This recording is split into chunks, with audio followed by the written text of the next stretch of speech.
Moi, je définirais RFI comme Radio France incontournable parce que RFI donne des informations qui sont incontournables. Je m'appelle Didier Garongou, je suis vice-président du club RFI Bujumbura, le roi de l'information française.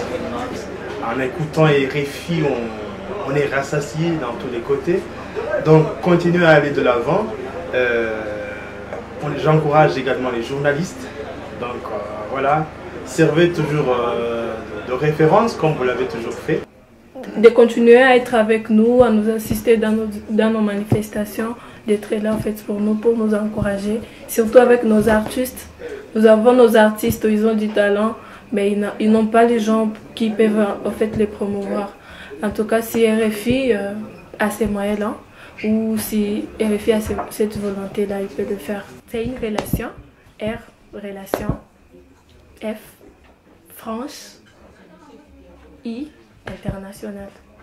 C'est que RFI a organisé aujourd'hui, de nous faire rencontrer, tous les clubs RFI, en fait, les clubs RFI des Grands Lacs, de tous les pays des Grands Lacs. C'est une bonne initiative et j'aimerais assez que ça puisse, chaque année en fait, on puisse organiser des trucs du genre. Mon meilleur souvenir avec RFI, bon, j'en ai deux. Il m'est difficile de les partager. Le premier, c'est ma première interview avec RFI avec Dominique Bayard. C'était en 2003, je pense, à Libreville, dans un forum de la francophonie à CCT, ça ne nous rajeunit pas. Le deuxième souvenir, c'est un journaliste que j'aime bien, que j'aimais bien parce qu'il n'est plus à RFI.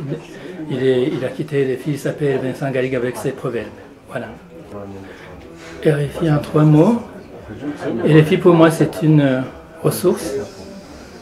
RFI pour moi c'est un compagnon. RFI pour moi c'est une solution. Un conseil à donner à RFI, je sais que nul n'est parfait. RFI a sans doute des critiques, peut-être négatives. Je conseille à RFI de ne pas écouter les critiques parce que je considère que RFI vraiment c'est un médium assez parfait. Oui, bonjour, Fabrice du club RFI Bukavu. Mon meilleur souvenir avec RFI remonte de la deuxième guerre de la RDC. J'ai grandi dans les deux dernières guerres de la RDC et à chaque moment, l'unique source d'information, l'unique source qui vous permettait à la limite de savoir si vous êtes en sécurité ou pas, c'était l'information que vous avez à la RFI. Et donc, mon enfance, quand je pense à mon enfance et à ces moments difficiles par lesquels je suis passé, je vois chaque fois cette recherche d'un endroit plus paisible, de quelle direction prendre.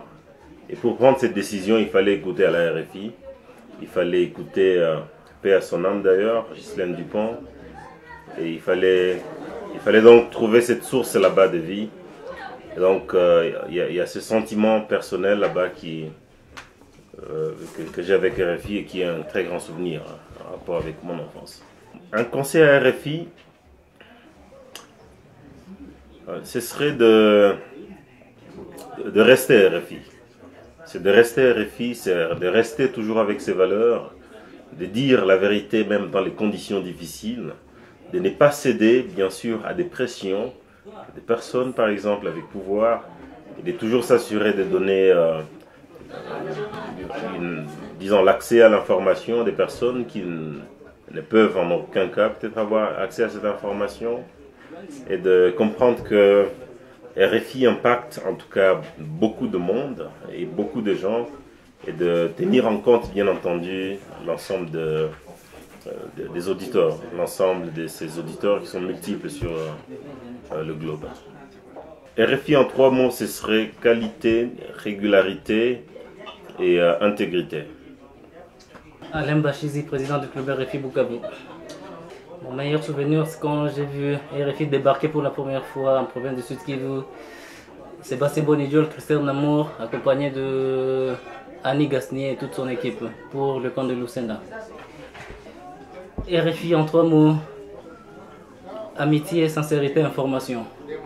Un conseil à donner à RFI, c'est de demeurer cette lampe qui éclaire l'univers et toute la communication et garder cette impartialité et cette précision dans l'information.